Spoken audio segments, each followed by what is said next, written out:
रसखान के सवैये।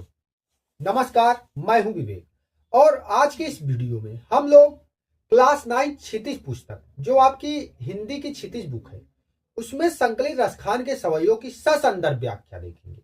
यहाँ आज के इस वीडियो के बाद आप इससे संबंधित किसी भी समस्या को लेकर कहीं इधर उधर भटकेंगे नहीं, यानी कि बेहतर तरीके से संदर्भ, प्रसंग और इसकी व्याख्या आप समझ लेंगे और इससे मिलते जुलते जो प्रश्न आपकी परीक्षा में बनेंगे, यहां से जो प्रश्न आपकी परीक्षा में बनेंगे आप उसे भी करने में लगभग सक्षम हो जाएंगे। तो चलिए बढ़ते हैं और इनके सवैयों को देखते हैं। सबसे पहले हर बार की तरह जैसा कि हम जो काव्य पढ़ते हैं उनके कवि के बारे में जानते हैं, तो आज भी हम सबसे पहले कवि के बारे में जानेंगे। तो इनके कवि हैं रसखान। रसखान का जन्म 1548 यानी कि मुगल काल में कहाँ हुआ था। तो कुछ मत है कि इनका जन्म पिहानी उत्तर प्रदेश हरदोई में हुआ था और कुछ साहित्यकार मानते हैं, साहित्य इतिहासकार मानते हैं कि ये दिल्ली के निवासी थे। आप चाहें तो दोनों लिख सकते हैं या फिर आपकी एनसीईआरटी बुक में दिल्ली दिया हुआ है तो आप दिल्ली लिखते हैं अगर पूछा जाता है तब। ये विट्ठलनाथ के शिष्य थे और वल्लभ संप्रदाय में दीक्षित थे। भक्ति एवं श्रृंगार से ओतप्रोत इनकी रचनाएं हमें देखने को मिलती हैं, यानी कि किस तरीके की रचनाएं हैं तो भक्ति और श्रृंगार की प्रधानता है इनकी रचनाओं में। ठीक है। और 1628 में इनकी मृत्यु होती है और वही मथुरा में ही इनकी समाधि स्थित है, वहीं पे इनकी समाधि बना दी गई। इनकी कृतियों की बात करें तो इनकी उपलब्ध कृतियां जो है सुजान रसखान और प्रेम वाटिका है और रसखान रचनावली के नाम से भी इनकी कुछ रचनाएं देखने को मिलती हैं। इनकी रचनाओं में कृष्ण की भक्ति और उनकी लीलाओं का, ब्रज में जो लीलाएं करते थे उनका वर्णन हमें देखने को मिलता है। अब हम इनके सवैयों को लेंगे, समझेंगे, पढ़ेंगे, उसका संदर्भ देखेंगे, प्रसंग और व्याख्या देखेंगे। लेकिन उससे पहले हम समझ लें कि सवैया क्या है। तो सवैया जो है यह एक वर्णिक छंद है, यानी कि वर्णों का छंद है। इसमें वर्ण गिने जाते हैं जिसमें 22 से 26 वर्ण होते हैं और यह ब्रज भाषा का बहुप्रचलित पद है, यानी कि बहुप्रचलित छंद है। ब्रज भाषा में सवैयों में बहुत सारी रचनाएं हुई हैं। अब इनके हम सवैयों को लेंगे, समझेंगे, पढ़ेंगे, फिर उसका संदर्भ और प्रसंग, फिर व्याख्या देखेंगे। तो सबसे पहले पहला सवैया लेते हैं कि मानुष हो तो वही रस खानी बसो ब्रज गोकुल गांव की द्वारन, जो पशु हो तो कहाँ बस मेरो, चरो नित नंद की धेनु मझारन, पाहन हो तो वही गिरी को, जो कियो हरि छत्र पुरंदर धारन, जो खग हो तो कहाँ बस में, जो खग हो तो बसेर करो मिली कलिंदी कूल कदम्ब की डारन। यानी इसका अर्थ समझेंगे, लेकिन उससे पहले प्रसंग संदर्भ देखिए कि प्रस्तुत पंक्तियां हमारी पाठ्य पुस्तक हिंदी क्षितिज में संकलित रसखान के सवैये शीर्षक से उद्धृत हैं, जिसके रचयिता प्रसिद्ध कृष्ण भक्त कवि रसखान जी हैं। तो इस तरीके से आप इसका संदर्भ लिखेंगे, भाव यही रखिएगा, थोड़ा बहुत फेरबदल भी आप कर सकते हैं। प्रसंग सबसे पहले देख लें कि अपनी इच्छा प्रकट करते हैं, ब्रज भूमि के प्रति अपनी श्रद्धा प्रकट करते हैं और ब्रज के निवासियों के प्रति अपनी श्रद्धा प्रकट करते हैं और वहां निवास करने की अपनी चेष्टा को प्रकट करते हुए कहते हैं कि, अब क्या कहते हैं उसको व्याख्या में देखें।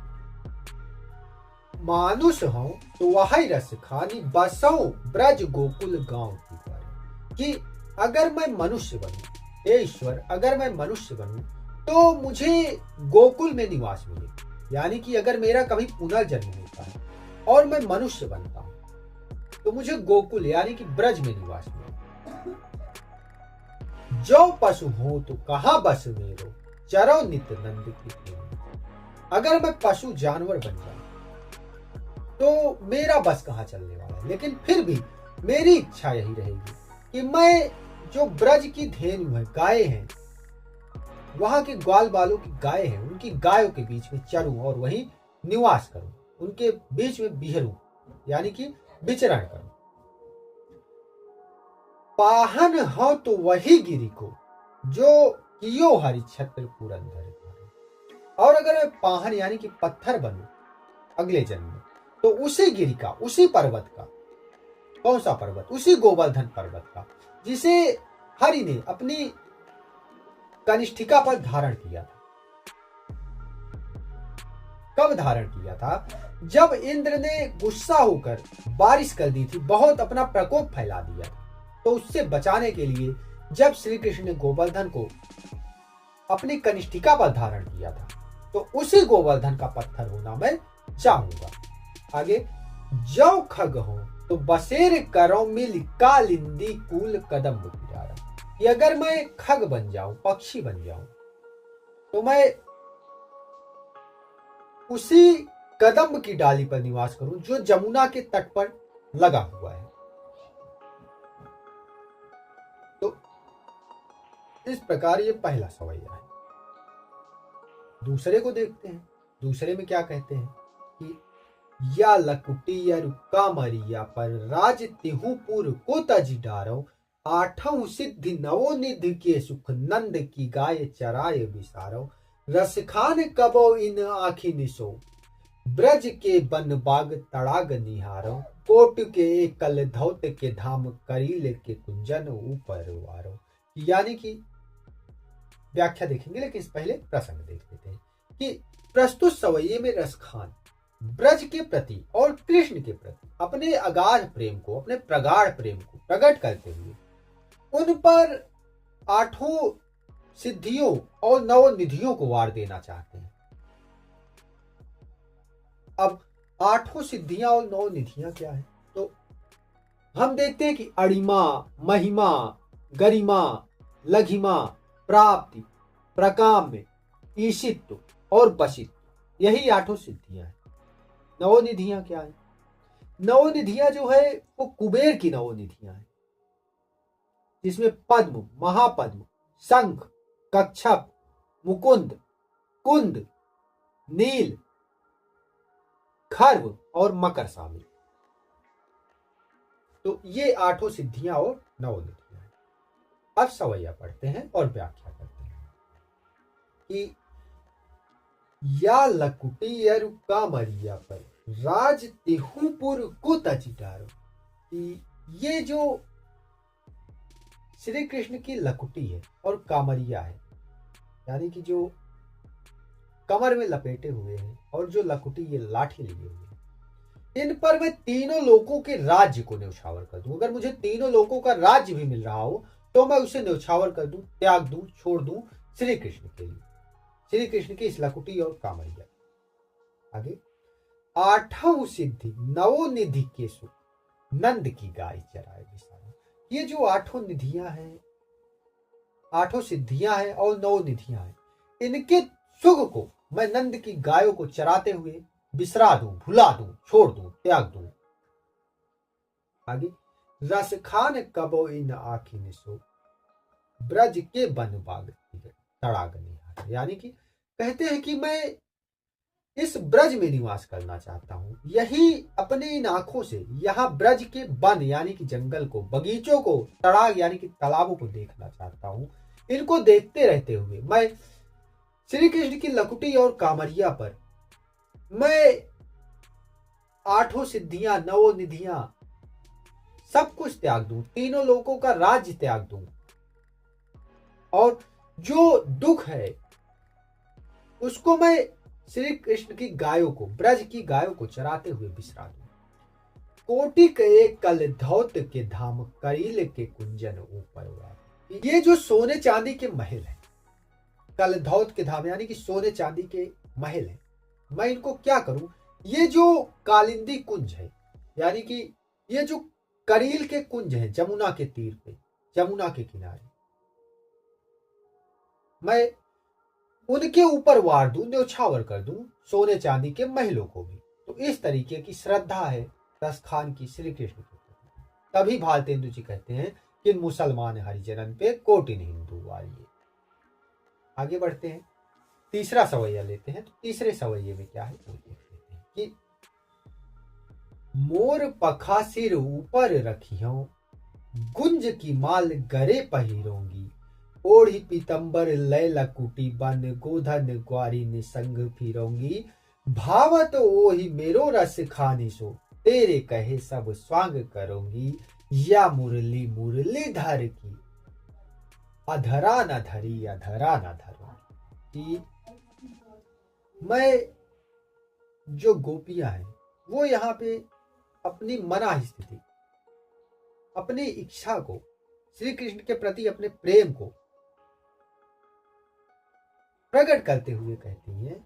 क्या कहती है? अभी जो मैंने बताया ये प्रसंग है, आप ऐसा भी लिख सकते हैं या फिर ऐसा लिख लें कि प्रस्तुत सवैये में रसकान गोपियों का कृष्ण के प्रति प्रेम, कृष्ण के रूप सौंदर्य के प्रति गोपियों की मुग्धता का वर्णन करते हुए कहते हैं। अब क्या कहते हैं वो व्याख्या में कि मोर पखा सिर ऊपर रखी, जिस प्रकार श्री कृष्ण मोर के पंख को अपने सर पर लगा लेते हैं और गुंज की माल गरे पैरों, गुंज होता है बैजंती, बैजंती आपने गांव में देखी होगी, उसकी माला बनती, तो कहती है उसको गले में पहन लूंगी। आगे, ओढ़ पीतंबर लय लकुटी, वन गोधन ग्वारी निसंग फिरोंगी। कि पीतांबर ओढ़कर, जिस तरीके से पीला वस्त्र पहने हुए श्री कृष्ण लाठी लेकर गोधन यानी कि गायों के बीच में ग्वाल बालों के संग फिरते रहते हैं, वैसे मैं भी, हम गोपियां भी ऐसे फिरेंगी, घूमेंगी। भावत ओहि मेरो रस खानी, तोरे कहे सबका स्वागत करूंगी। कि जो भी श्री कृष्ण को, रसखान जी कहते हैं कि जो भी श्री कृष्ण को भाएगा वो सारे स्वांग, सारे नाट्य मैं करूंगी। लेकिन क्या नहीं करूंगी ये वो देखिए, प्रेम है लेकिन एक आत्मसम्मान है, वो एक बाउंड्री लाइन है, एक सीमा रेखा है, उसको नहीं पार करूंगी। वो क्या है देखिए, या मुरली मुरलीधर की, अधरा न धरी अधरा न धरूंगी। कि ये जो मुरलीधर यानी कि श्री कृष्ण की मुरली है, मतलब वो बांसुरी है, इसको अधर मतलब ओंठ होता है, अपने ओष्ठों पर नहीं धरूंगी, नहीं रखूंगी, ना कभी रखा है और ना कभी रखूंगी। क्यों? क्योंकि ये जो मुरली के साथ उनका व्यवहार है वो सौतन वाला व्यवहार है गोपियों का। तो वही कहती है कि मोर पखा सिर ऊपर रखियो, गुंज की माल गरे पहिरोंगी, ओढ़ी पीतंबर लय लकुटी, बन गोधन ग्वारी ने संग फिरोंगी, भावत ओई मेरो रस खानी, सो तेरे कहे सब स्वांग करूंगी, या मुरली मुरलीधर की, अधरा न धरी अधरा न धरूंगी। तो इस तरीके से हमने इसकी व्याख्या समझी, आशा करता हूं आपको समझ आया होगा। चौथे सवैये को देखते हैं, इसको थोड़ा अलग तरीके से पढ़ते हैं। काननी दया अंगूरी रही वो, जब ही मुरली धुनी मंद बजई है, मोहनी तानन सोरस खानी, अटा चढ़ी गोधन गई है तो गई है, तेरी काहो सिगरे ब्रज लोगन, काली कोहू की तनो समझई है, माई रीवा मुख की मुस्कान, समारी न जई है न जई है न जई है, समारी न जई है न जई है न जई है। तो ऐसे जब आप गा के पढ़ते हैं तो आपको पढ़ने में मजा आता है, और ये सारे गे पद हैं, गा के ही पढ़े जाने चाहिए। तो इन पदों की, इस सवैये की व्याख्या देखेंगे, लेकिन उससे पहले प्रश्न कि प्रस्तुत सवैये में रसखान श्री कृष्ण की मुरली की धुन और उनकी मुस्कान के अचूक प्रभाव तथा गोपियों की व्यवस्था का वर्णन करते हुए कहते हैं कि क्या, कि जब श्री कृष्ण मुरली की मंद ध्वनि बजाएंगे, मंद धुन बजाएंगे, यानी कि सुरीली धुन बजाएंगे, तो हम अपने कानों पे चाहे उंगली रख लें, लेकिन मोहन तानन सो रस खानी, अटा चढ़ी गोधन गई है। लेकिन उस मोहनी तान पर जब श्री कृष्ण मुरली बजाते थे तो सभी गायें जो है उनकी मुरली की धुन सुनकर वो भी आ जाती थी। वही है कि चढ़ी गोधन गई है सो गई, मतलब जब वो मुरली बजाएंगे तो गायें भी, गोधन भी क्या करते हैं, अटा पे चढ़ के गाने लग जाते हैं। तो तेरी कहाव सिगरे ब्रज लोग काली को कितना समझेगी, कि जिनकी मुरली की धुन सुनकर गाय भी गोधन भी गाने लग जाते हैं, उनको सुनने को व्याकुल हो जाते हैं। तो ऐसे में हम गोपियों को ब्रज के लोग कितना भी समझा लें, जब उनकी मुरली की धुन बजेगी तो हम कितना कान दबा लें, कितना कुछ भी खुद को रोकने का प्रयास कर लें, कि उस मुस्कान, उस ध्वनि को देखकर, उस रूप को देखकर, कि हमारे मुख की जो मुस्कान है वो संभाली नहीं जाएगी। वही एक माई रीवा मुख की मुस्कान संभाली न जाइए न जाइए, कि वो मुख की मुस्कान संभाली नहीं जा सकती कृष्ण के रूप, कृष्ण की बांसुरी की ध्वनि सुन। तो इस प्रकार ये इसकी व्याख्या रही। अगर प्रश्नोत्तर करना है तो कमेंट करेंगे तो मैं करा दूंगा। हालांकि एक सीरीज में मैं पहले सारी व्याख्याएं करा दे रहा हूं, फिर उसके बाद मैं कोशिश करूंगा प्रश्नोत्तर भी आपके लिए करा दूं। मिलते हैं अगले वीडियो में। इससे पहले हमने कबीर को किया है और कौन सा किया था, ललद्दत को किया है। तो आप चाहें जाकर देख सकते हैं, समझ सकते हैं। धन्यवाद।